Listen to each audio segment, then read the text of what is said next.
India गठबंधन प्रत्याशी चौधरी बिजेंद्र सिंह ने मतगणना में शामिल अधिकारियों पर धांधली करने का आरोप लगाते हुए कहा कि जिला निर्वाचन अधिकारी से सीसीटीवी फुटेज तथा दस्तावेज मांगे गए हैं, जिनको लेकर वह हाई कोर्ट जाएंगे। मुझे जनता ने नहीं बल्कि अधिकारियों ने हराया है। 12-13 उन्होंने तो कहाँ है? अगर ईमानदार हैं तो हमारी लोकसभा चुनाव में जो जनता ने तन मन धन कड़ी मेहनत से मेरा साथ दिया है, मैं उसका आभारी हूं, धन्यवाद देता हूं। क्योंकि ये चुनाव जनता नहीं हारी, मतदाता नहीं हारे। यहां मेरी किस्मत और न्याय चुनाव आ रहा है। बेईमानी की ये भोगेंगे। मैं साच जुटा रहा हूं। कोर्ट में जाना मैंने तय कर दिया, मेरा वकील तैयार हो गया है। आज शाम तक मुझे जवाब देंगे। पहले हाई कोर्ट जाना पड़ता है, लेकिन मैंने क्योंकि सुप्रीम कोर्ट में भी बात की है कि क्या डायरेक्ट सुप्रीम कोर्ट पड़ जाएगी, और वास्तव में ये बच नहीं पाएंगे। बहुत साक्ष्य कहां तक जाएंगे? कौन है इसके पीछे, क्या लगता है? देखिए, यहां के अधिकारी मतगणना से पहले सही चल रहे थे। मतगणना में इस पर कोई बहुत बड़े बड़े दबाव आए हैं। पीएमओ का दबाव भी आया है, बड़े नेताओं के दबाव थे। जिस दिन मतगणना चल रही थी, बीच में एक मंत्री जी आए हैं, उनसे हमारे डीएम साहब मिले हैं। क्या संदेश लेके आए थे या उन्होंने अपने फोन से किसी बड़े नेता से दिल्ली लखनऊ बात कराई? ये तो हमारे डीएम साहब जानते होंगे। नहीं तो नहीं, वो अच्छा नहीं होता, बिना उसके साक्ष्य के किसी का नाम नहीं लेना चाहिए।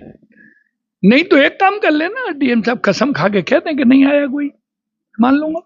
डीएम तो मना कर रहे हैं, उन्होंने तो निष्पक्ष चुनाव कराया है। नहीं, वो कहते रहे, लेकिन वहां की उनकी टीम का आओ भाव धाव स्पष्ट कह रहे थे कि हम गलत काम कर रहे हैं।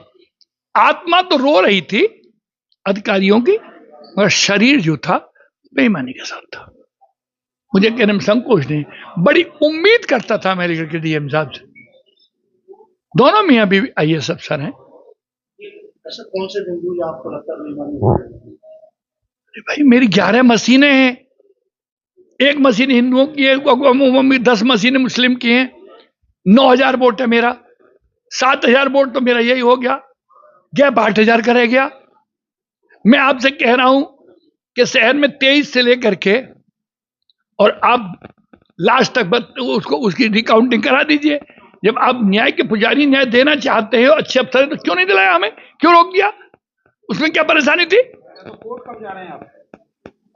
नहीं, आज कई सारे कागज रिकॉर्ड निकाल के सब तैयारी लगे हो रही है घर पे, और आज वकील से इलाहाबाद कहा है मैंने, शाम तक को बता देंगे उन्हें कितना खर्चा आएगा।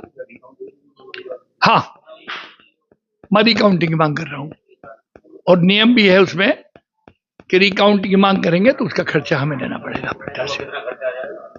भैया, हमको तो पता नहीं है ज्यादा, लेकिन कम से कम 25-30 लाख तो आते ही होगा। हम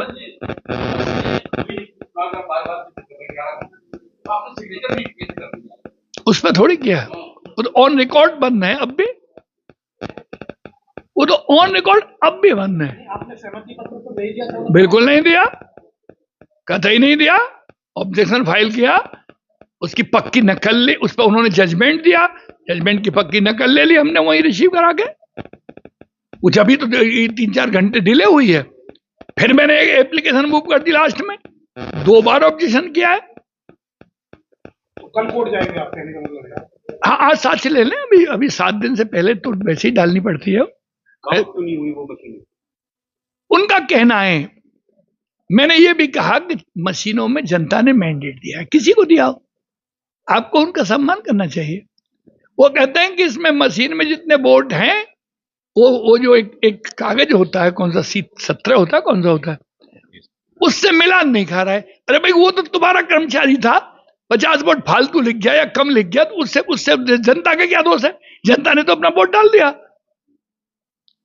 दोषी खुद हो, तुम्हारा कर्मचारी, और जनता सजा पाएगी।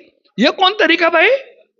हर बात पे एक ही बहाना ले लेते हैं, चुनाव की गाइडलाइन, चुनाव की गाइडलाइन।